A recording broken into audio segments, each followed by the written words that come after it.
Como seria se você soubesse que a maneira como você se percebe e se valoriza influencia suas escolhas e toda a sua noção de realização, sucesso, felicidade, inclusive a sua saúde? Hoje a gente vai conversar sobre esse elemento central da nossa personalidade que impacta a maneira como a gente percebe e desfruta da vida, que é a autoestima.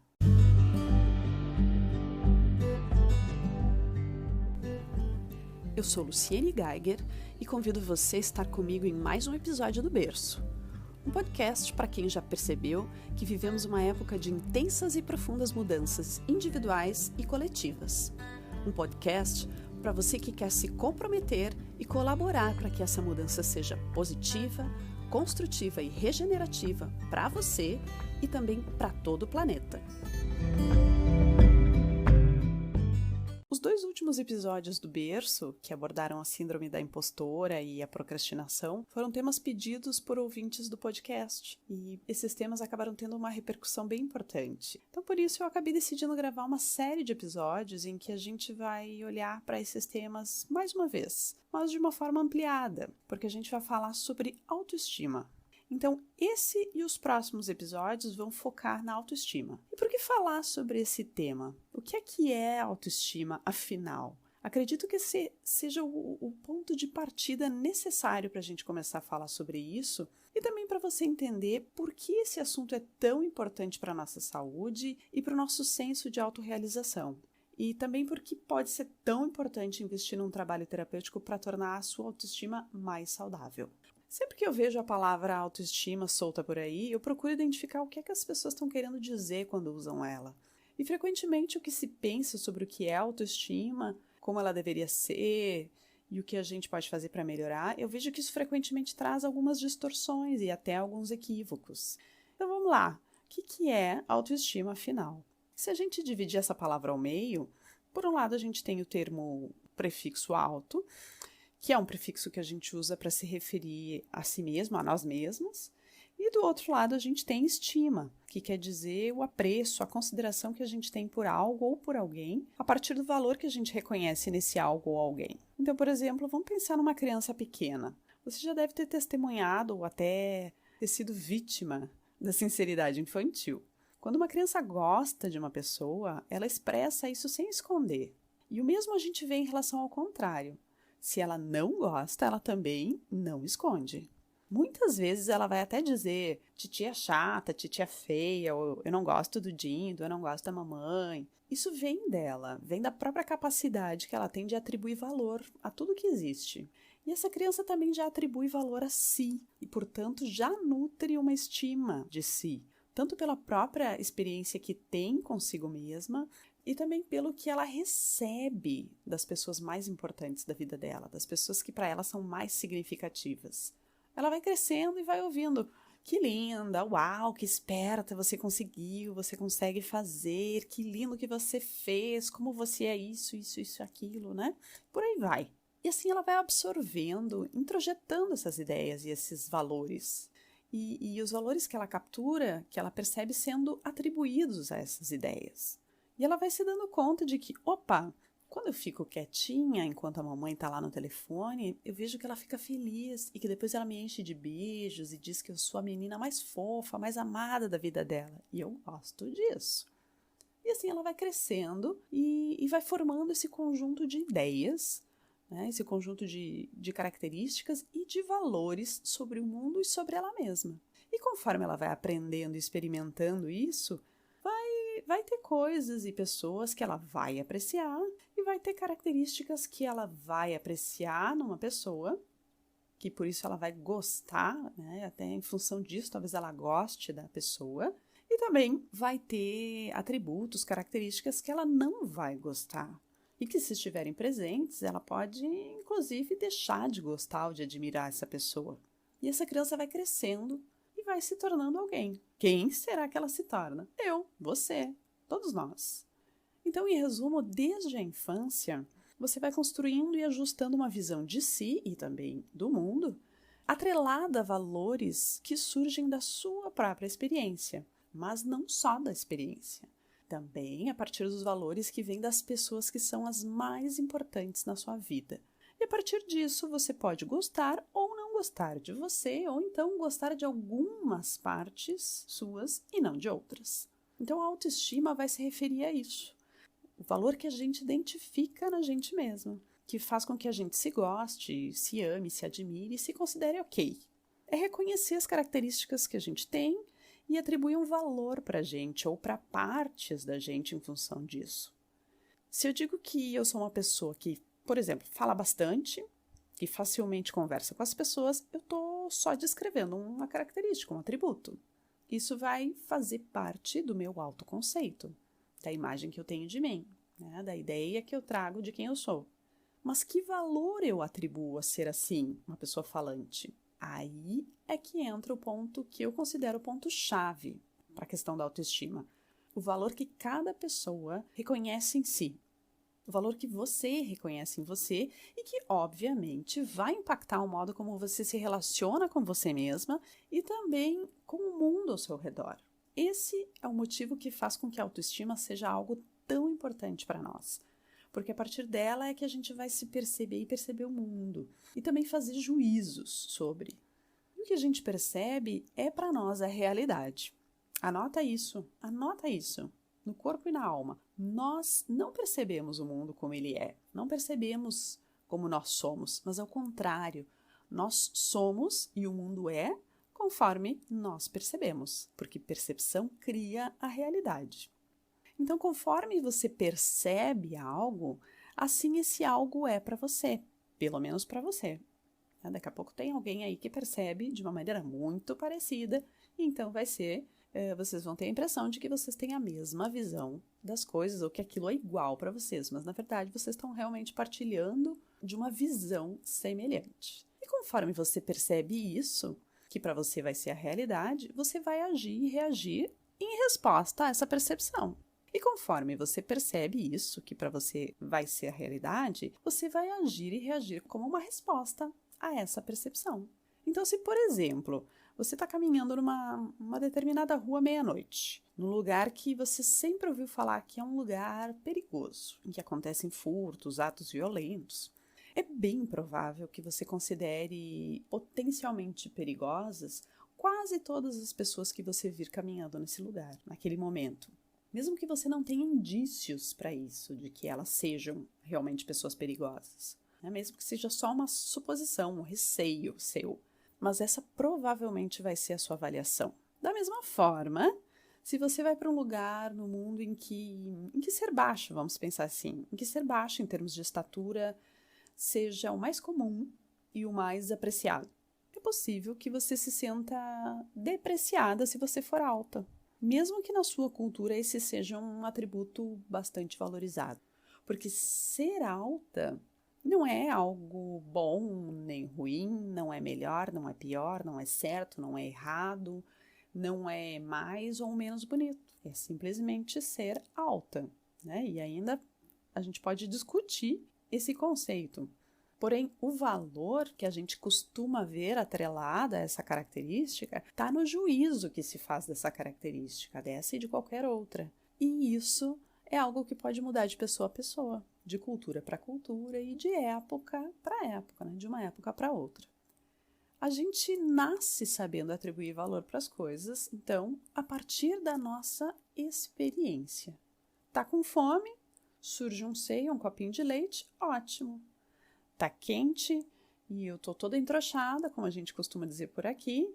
Um horror, ruim, quero me livrar disso. Avalio a situação e entendo que ela é ruim, que ela é negativa. Vejo algo que me provoca risos? Ótimo, gosto disso, é positiva a minha avaliação. Dou um salto de susto quando uma porta bate, por exemplo? Ruim, não gosto dessa experiência. E assim a gente vai começando a viver e avaliar as situações que a gente vivencia. Mas imagina que lá pelas tantas, já maior, quando a gente está, por exemplo, morrendo de dor, de alguma dor, surge uma pessoa que larga aquela pérola. Ah, para de frescura, nem tá doendo tanto assim. Ou, tu nem sabe o que é dor de verdade, dor de um cálculo renal, a dor de um parto vaginal. Eu sei que essa fala, na maioria das vezes, não vem para desqualificar a experiência de dor e de sofrimento que uma pessoa está tendo. Eu sei que essa fala, muitas vezes, é apenas um pedido daquela pessoa que falou para que a gente pare de chorar, de gritar, de reclamar da nossa dor. Porque provavelmente ela não está conseguindo tolerar a nossa expressão, ela não está conseguindo lidar com o nosso sofrimento. Mas esse tipo de atitude pode nos levar, ou levar uma criança numa situação assim, a desconsiderar o que vem da própria experiência. Se isso acontece reiteradas vezes, se isso vai se repetindo na vida dela, a gente sabe que isso pode mudar o modo como ela considera a própria experiência e os valores que surgem a partir da própria experiência. Então, se dói pela experiência, ela sabe que chorar ajuda a aliviar, a fazer com que alguém apareça para ajudar ela. Mas agora, em função desses comentários, o que ela vai aprender? Ela vai aprender que chorar não é tão bom assim, não é bem assim. Por quê? Porque alguém grande diz para ela que isso não é legal, que não gosta disso. Ou então ela percebeu que se alguém ficou bravo com ela. E para não se sentir rejeitada, não se sentir abandonada ou ofendida, a tendência dela é engolir o choro, parar com a frescura. E assim vai ser se esse tipo de situação seguir se repetindo. Então, se a gente pensar que pode ser, por exemplo, uma mãe dizendo isso para uma filha, para ela parar com essa frescura, que nem está doendo tanto assim, se isso for se repetindo, o que isso pode acabar fazendo? Pode acabar colaborando para que essa filha passe a duvidar daquilo que ela percebe e de como ela percebe. Afinal, se a mãe, vamos imaginar o pensamento dela, o raciocínio dela. Afinal, se a minha mãe, que é grande, que sabe das coisas, porque essa tende a ser a visão de uma criança, se a minha mãe está dizendo que isso é frescura, então deve ser verdade que eu exagero as coisas. Uma possível consequência disso, quando essa filha, mais tarde, passar por uma situação de sofrimento ou por várias situações de sofrimento, vamos pensar então numa situação de violência, pode ser que ela acabe se mantendo silenciosamente naquela situação. Por quê? Porque parou de levar em conta a sua experiência que talvez faria com que ela reagisse, fugisse, encerrasse aquela reação, enfim, tomasse alguma atitude para se proteger. Mas nesse caso, ela vai ignorar a própria experiência. Por quê? Porque passou a não confiar mais na própria percepção e na sua reação. Porque ela aprendeu que deve dar mais valor às percepções e às expectativas das outras pessoas quando elas forem diferentes da sua experiência. E com isso, talvez ela simplesmente fique lá, suportando uma situação da qual ela poderia, talvez devesse se livrar, se ela se desse o devido valor, como a gente costuma dizer, Vale lembrar aqui que não é só o que a gente escuta que vai impactar essa construção, tá? Então, se a gente continuar pensando nessa menina, nessa moça, nessa mulher, cuja mãe, muitas vezes, ou outras pessoas, muitas vezes, pediram que ela calasse o choro, que isso era frescura, que desqualificaram esse sofrimento, essa moça também vai aprender pelos exemplos. Os modelos que a gente tem também influenciam essa construção. A maneira como os nossos familiares, ou como as mulheres, ou como os homens lidam com as coisas, aquilo que a gente percebe que eles valorizam ou menosprezam, isso também influencia a nossa construção, a percepção que a gente vai ter do que tem mais ou menos valor. Mas aí a gente pode entrar num aspecto muito, muito importante sobre valor. Existe uma tendência nossa, como eu disse, de reconhecer o valor em cada pessoa pelos atributos que ela tem ou que ela deixa de ter, conforme esses atributos são estimados ou menosprezados. É magra? Se isso é apreciado onde eu vivo, uau! Então ela tem muito valor. É inteligente e vive uma vida financeiramente muito rica? Se isso é percebido como tendo muito valor, então essa pessoa vai ser muito admirada. Então, o valor ligado a uma característica pode variar muito, como eu falei mais cedo sobre a questão de ser alta. Então, se eu, por exemplo, estiver no meio do deserto, sem água, e eu encontrar uma travessa, vamos imaginar, da melhor lasanha que se possa imaginar, provavelmente não vai ser algo de muito valor. O que vai ter muito, muito valor nessa circunstância vai ser a água. Ou, para quem me conhece, no meu caso, até chimarrão tá valendo. Mas a água mesmo é que é fundamental para a vida e que vai ser importante naquele contexto, naquela situação. Só que a gente vai atribuir mais valor quando estiver com sede, seja lá no deserto ou em qualquer outra situação, quando estiver um outro local quente, num dia de muito calor. Porque se for num dia frio, de inverno, por exemplo, talvez a gente até relute em tomar água. Então, ela vai ter menos valor para nós. Estou dando um exemplo muito trivial para mostrar como a dimensão de valor pode mudar. Então, a gente sempre vai acabar atribuindo valor a tudo. Só que quando se trata de pessoas, a gente comete um erro com isso, um erro fundamental, que é atribuir valores a uma pessoa muitas vezes com base nos seus comportamentos, nas características que ela tem ou que ela deixa de ter, ao invés de reconhecer que ela tem valor independentemente dessas características. Vê bem a diferença. Ao invés de dizer, você tem valor porque você é bonita, ou magra, rica, porque faz tudo muito bem feito, etc. Como seria, por exemplo, dizer, não importa como você faça, o que você tenha ou como você esteja, você tem valor simplesmente porque você existe, porque você é, por ser um ser humano. Isso é indiscutível. Percebe como isso é diferente? Então, eu estou falando aqui de um valor intrínseco à existência humana. Esse é o ponto de partida para a gente começar a conviver e a apreciar as singularidades, aquilo que é único em cada pessoa, e a apreciar a beleza que existe naquilo que é único, naquilo que é diferente em cada uma de nós. E com isso a gente pode colocar por terra, pelo menos em teoria, a exclusão de tudo aquilo que é diferente daquilo que a gente conhece e aprecia. Mas, voltando para a autoestima, o que é que faz com que seja então tão importante a gente olhar para isso? Eu diria que é o fato de que mais da metade das pessoas apresenta problemas com autoestima, com o modo como se considera em termos de valor, de apreciação de si. Isso mesmo, mais da metade.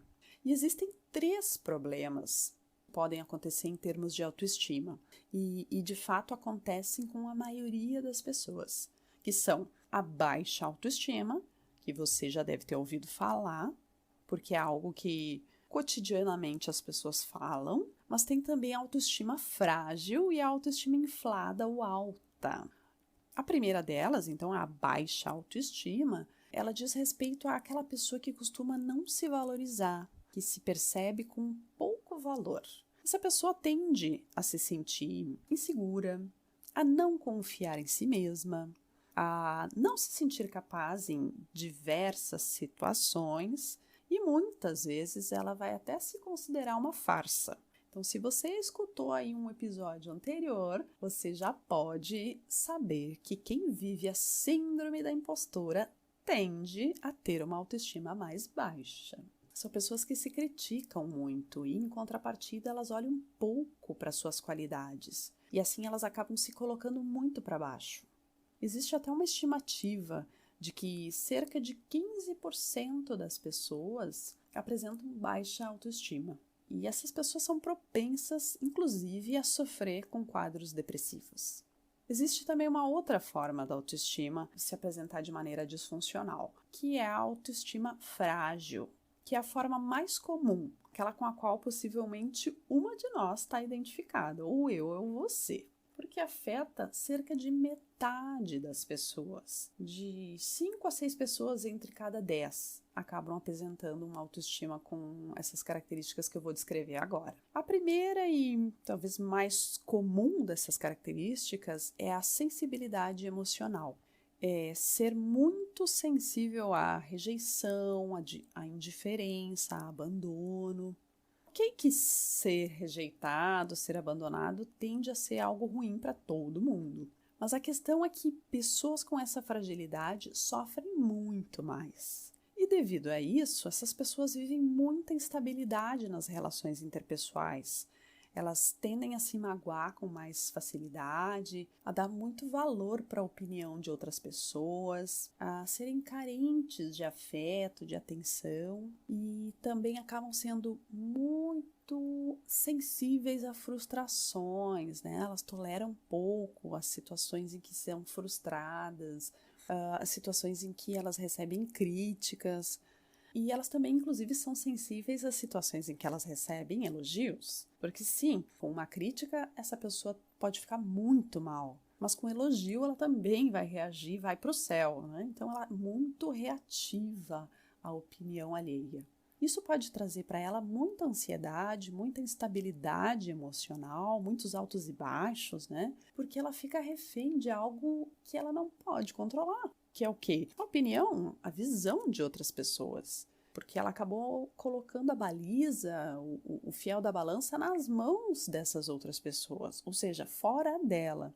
Aqueles exemplos que eu já falei antes, né? Ela leva mais em conta o valor que vem de fora do que o valor que vem a partir daquilo que ela experimenta, daquilo que ela experienciou. O senso de valor, então, está mais fora dela do que dentro. É aquela ideia, se o outro gosta, eu gosto. E se ele não gosta, então isso não tem valor e eu também não gosto. Isso pode ser mais comum do que a gente imagina. Uma outra característica é o foco numa visão idealizada de si. Como se ela precisasse atingir alguns ideais que correspondem às expectativas de outras pessoas. Às vezes expectativas familiares ou sociais, e com isso ela acaba continuamente se comparando com outras pessoas, porque a referência de valor, do que tem valor e do que não tem, está fora dela. Está nos outros, está na cultura. É aquela situação, por exemplo, da mulher cacheada que escolhe alisar os cabelos, não porque ela não gosta ou porque não tem uma boa experiência com seus cachos, mas porque ela percebe que a maioria das pessoas exalta outras mulheres com cabelos lisos, muitas vezes lisos, longos e loiros.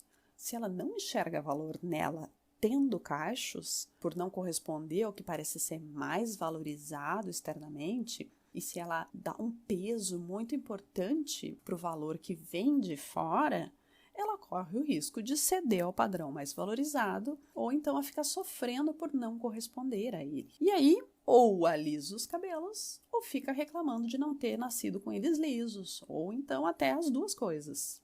Uma autoestima frágil é um tipo de autoestima que pode evoluir até para uma baixa autoestima, mas também é um padrão que pode evoluir para uma autoestima boa, saudável.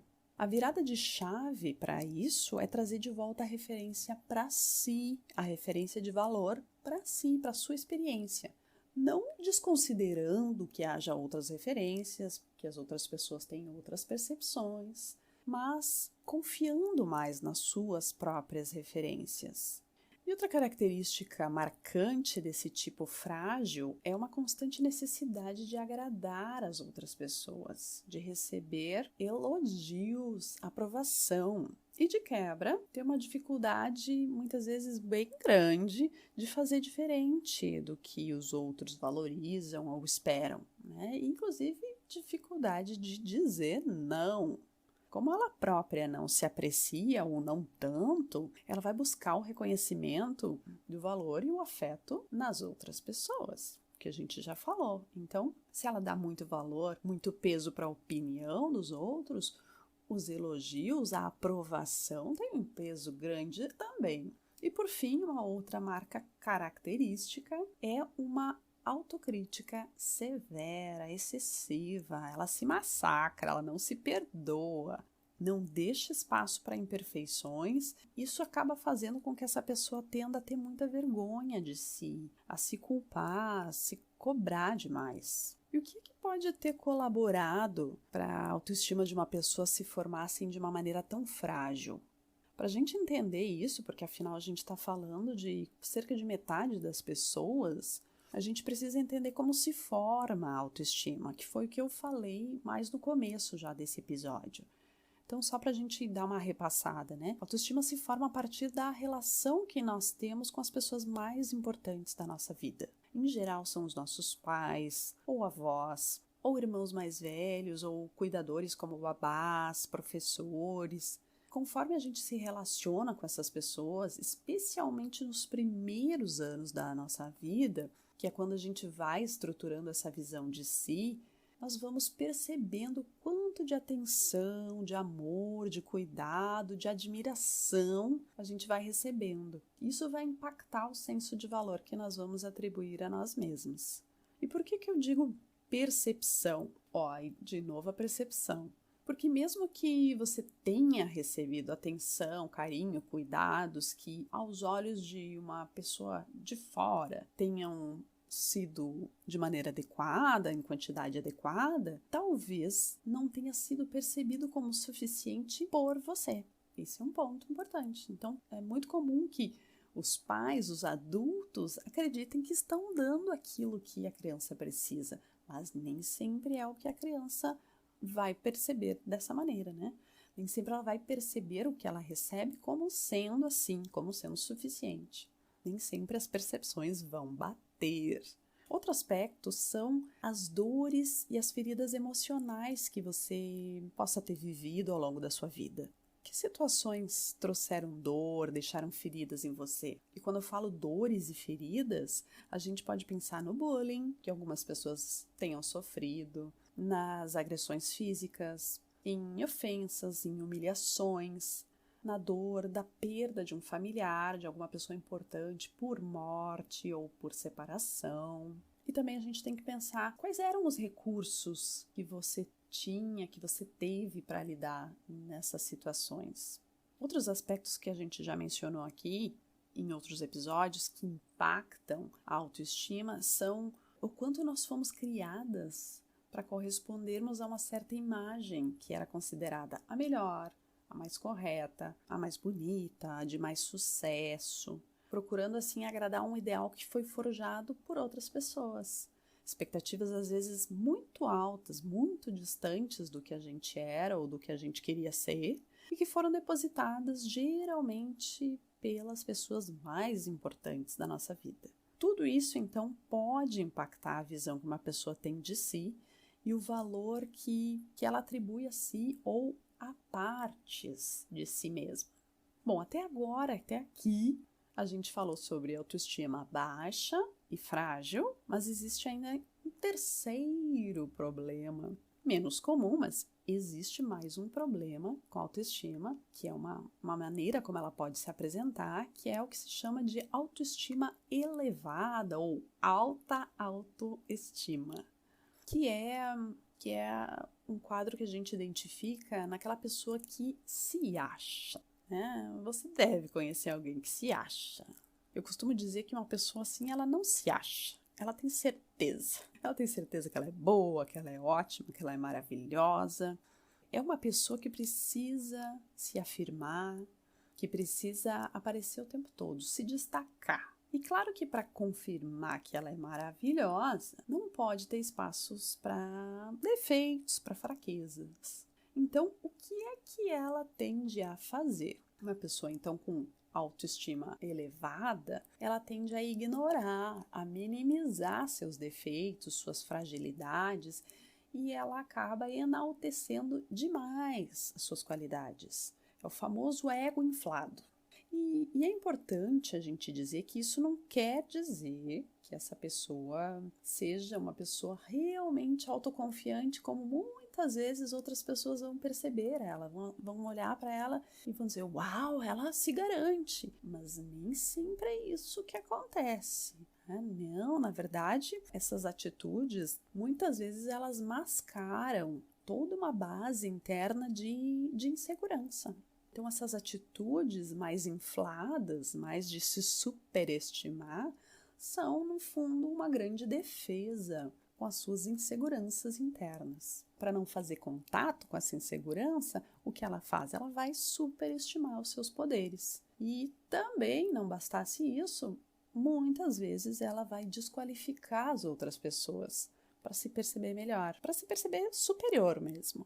Então ela vai se comparar, mas sempre vai achar que ela está melhor e que os outros não chegam aos pés dela. E ela, nesse movimento de se destacar da média a qualquer custo, é muito comum que ela fique sozinha, que ela viva mais sozinha, tenha poucos amigos, poucos relacionamentos que valham a pena. Ela acaba mais distanciada das trocas, eu diria assim, com os réis mortais. E esse é um dos preços que uma pessoa com autoestima alta vai pagar. E por fim, em termos de categorização, a gente pode falar, enfim, da almejada autoestima boa ou autoestima saudável, mais equilibrada. E eu diria também que é uma autoestima mais inclusiva. Por quê? Porque ela leva em conta as fraquezas, as deficiências da pessoa, ao mesmo tempo em que ela reconhece os recursos, as forças, as qualidades que essa pessoa tem. Então, conforme a gente cresce, essa é uma autoestima que passa a se sustentar não com base no amor ou no apreço das outras pessoas. É uma autoestima que passa a se sustentar cada vez mais pelo amor próprio, e não aquele amor que alguém busca nas outras pessoas depois de agradar as expectativas dessas outras pessoas. Isso é o que a nossa criança talvez tenha feito em alguns momentos quando percebeu que era assim que ela continuaria sendo amada, porque amor é uma necessidade fundamental dos humanos, tanto quanto a água.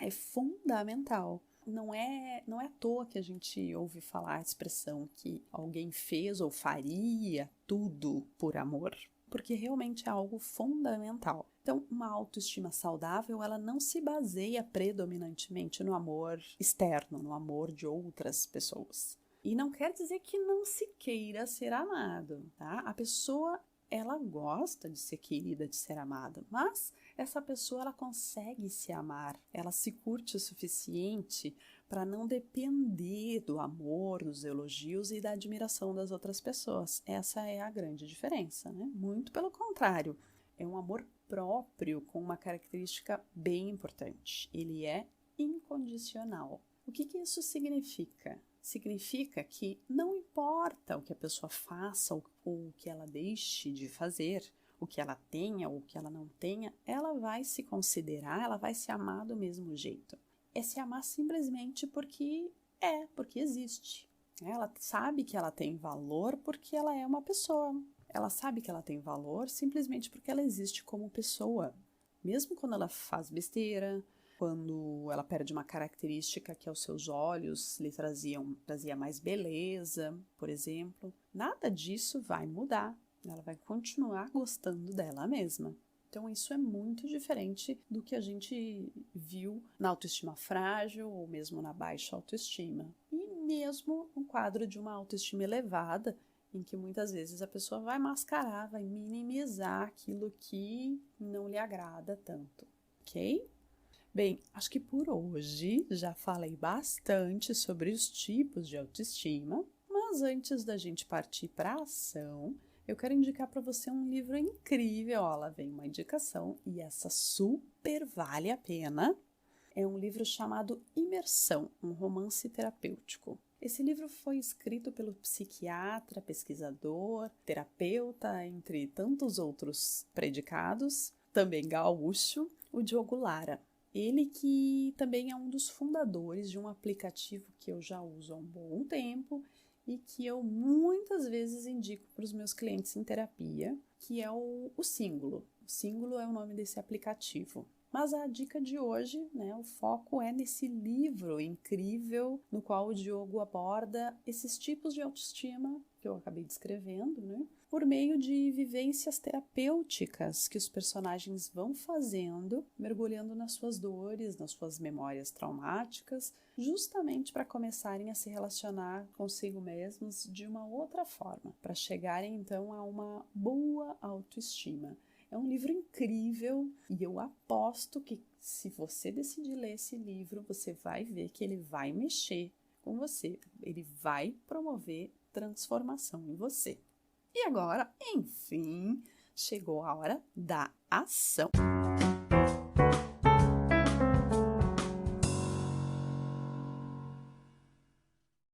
Você viu que eu descrevi 4 tipos de autoestima, conforme o Diogo Lara descreve no livro Imersão e conforme você também vai encontrar lá no símbolo. Então, o meu convite hoje é para que você, com base nas características que eu descrevi nesse episódio, que você procure identificar que tipo de autoestima você tem cultivado. Lembrando que se você identificar que ela é alta, baixa ou frágil, fica o convite para você trabalhar para que ela se torne uma autoestima mais saudável. E lembrando também que se você ou alguém que você conhece tem uma autoestima alta, é forte a tendência a acreditar que não precisa de terapia nem de nada mais, porque parece que não tem nada para mudar. Quem vive assim acaba reclamando muito dos outros, ou só dos outros, porque só eles estão errados, só eles são ruins, etc. Mas isso pode ser apenas uma defesa para não olhar mais profundamente para si e para não reconhecer as dores e inseguranças que habitam essa pessoa, que pode ser você. Então, gente, resumindo, todos nós sempre vamos ter alguma coisa para trabalhar na nossa autoestima. Modo de autoconhecimento, ativar! Agora chegou a minha vez de escutar você. Então, se você curtiu esse episódio, escreve contando para mim no meu perfil do Instagram, que é @luciene.geiger, ou na minha página do Facebook, que é luciene.geiger.fb. Aproveita e escreve lá que outros temas podem fazer parte de novos episódios, ou o que do episódio de hoje você quer conhecer melhor. E compartilhe esse podcast com as pessoas para quem você acredita que ele pode fazer alguma diferença, ok? Gratidão imensa por você me escutar. Um abraço e até o nosso próximo episódio.